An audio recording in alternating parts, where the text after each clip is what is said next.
Deep state এবং কোন কায়েমিবাদী স্বার্থের মধ্য দিয়ে বাংলাদেশে কেউ ক্ষমতায় যাবে, এটাই প্রজন্ম সহ্য করবে না। শহীদদের সাথে যদি কোনো গাদ্দারি হয়, আমরা বলছি আমরা এক একজন আবু সাইদ হয়ে যাব, আমরা এক একজন হাদি হয়ে যাব, কিন্তু এরপর শহীদদের স্বপ্নকে আমরা ধূলিসাৎ হতে দিব না।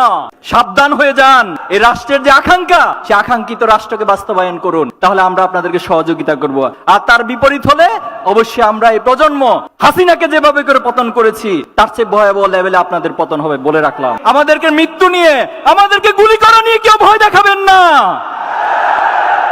আমরা পৃথিবীতে পা রেখেছি শাহাদাতের তামান্না নিয়ে। এই পৃথিবীতে ইনসাফ কায়েম হয়েছে শাহাদাতের উপর দিয়ে, রক্তের উপর দিয়ে। আগামী দিনে বাংলাদেশেও শাহাদাতের উপর দিয়ে ইনসাফ কায়েম হবে। আমরা সরকারের প্রতি উদাত্ত আহ্বান জানাবো। জুলাই এবং আগস্টের বিপ্লবের মধ্য দিয়ে আপনাদেরকে সরকারে বসানো হয়েছে। আমরা এই কথাগুলো অনেকবার বলেছি। আপনারা স্বাভাবিক কোনো নির্বাচন, স্বাভাবিক কোনো প্রক্রিয়া ক্ষমতায় বসেন নাই। আপনারা আমাদের দেশের শত শত হাজার হাজার শিক্ষার্থীদের, আমাদের দেশের ছাত্রদের, যুবকদের, রিক্সাওয়ালা, শ্রমিক, এই রক্তগুলো, এই জীবনগুলোর উপরে আপনারা ক্ষমতায় বসেছেন। তাহলে আপনারা সেই ক্ষমতায় বসে যদি আবার সে ফ্যাসিবাদ কায়েমের চিন্তা করেন, অথবা ফ্যাসিবাদী কায়েমি স্বার্থকে, যে এস্টাবলিশমেন্ট রয়েছে তাদেরকে যদি সুযোগ দেন, তাহলে এটা শহীদদের সাথে প্রতারণা ছাড়া আর কিছু নয়। আমরা তাদের প্রতি উদাত্ত আহ্বান জানাবো, এই রক্তের সাথে বেইমানি করবেন না। এটা শুধু পরকালে শাস্তি পাবেন না, এ দুনিয়াতেও আপনাদেরকে শাস্তি পাইতে হবে। আজকে কতটা দুঃখের সাথে, কষ্টের সাথে আমাদেরকে দেখতে হচ্ছে, বলতে হচ্ছে, আমরা সময়ের মধ্যে অতিবাহিত করতে হচ্ছে।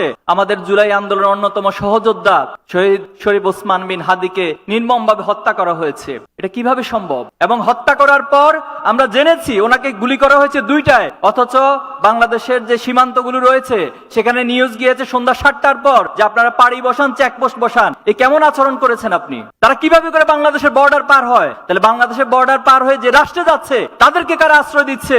আজকে এই প্রশ্নগুলোর উত্তর অবশ্যই এই জাতিকে, এই প্রজন্মকে খুঁজে বের করতে হবে। আমরা কোন ডিপ স্টেট এবং কোন কায়েমিবাদী স্বার্থের মধ্য দিয়ে বাংলাদেশে কেউ ক্ষমতায় যাবে, এটাই প্রজন্ম সহ্য করবে না। বাংলাদেশে যারাই ক্ষমতা যাবেন, এই প্রজন্মের পালসকে বুঝে, ছাত্র সমাজের পালসকে বুঝে, ছাত্র সমাজের সমর্থন নিয়ে তারপরে আপনাদেরকে ক্ষমতায় যেতে হবে। শহীদদের সাথে যদি কোনো গাদ্দারি হয়, আমরা বলছি আমরা এক একজন আবু সাইদ হয়ে যাব, আমরা এক একজন হাদি হয়ে যাব, কিন্তু এরপর শহীদদের স্বপ্নকে আমরা ধূলিসাৎ হতে দিব না। আমরা স্পষ্ট ভাষায় বলবো, অতি সত্বর শহীদ হাদি ভাইয়ের খুনিদেরকে গ্রেপ্তার করতে হবে। বাংলাদেশের সম্প্রতি তেজগাঁও কলেজে সাকিবুল হাসান রানা নামে একজন শিক্ষার্থীকে হত্যা করা হয়েছে, আপনারা জানেন। খুব বেশি আলোচনায় আসে নাই। কাদের হাতে হত্যা করা হয়েছে সেটাই জাতি জানে, কিন্তু দুর্ভাগ্য হচ্ছে মিডিয়াগুলো, প্রশাসন এই সাকিবুল হাসান রানার হত্যাকাণ্ডকে গোপন করেছে। এই রাষ্ট্রের জন্য আমরা জীবন দেই নাই, এই রাষ্ট্রের জন্য আমার শহীদ ভাইরা জীবন দেয় নাই। সাবধান হয়ে যান। আপনাদের উদ্দেশ্যে বলবো, সাবধান হয়ে যান, ভালো হয়ে যান। এই রাষ্ট্রের যে আকাঙ্ক্ষা, সে আকাঙ্ক্ষিত রাষ্ট্রকে বাস্তবায়ন করুন, তাহলে আমরা আপনাদেরকে সহযোগিতা করব। আর তার বিপরীত হলে অবশ্যই আমরা এই প্রজন্ম হাসিনাকে যেভাবে করে পতন করেছি, তার চেয়ে ভয়াবহ লেভেলে আপনাদের পতন হবে বলে রাখলাম।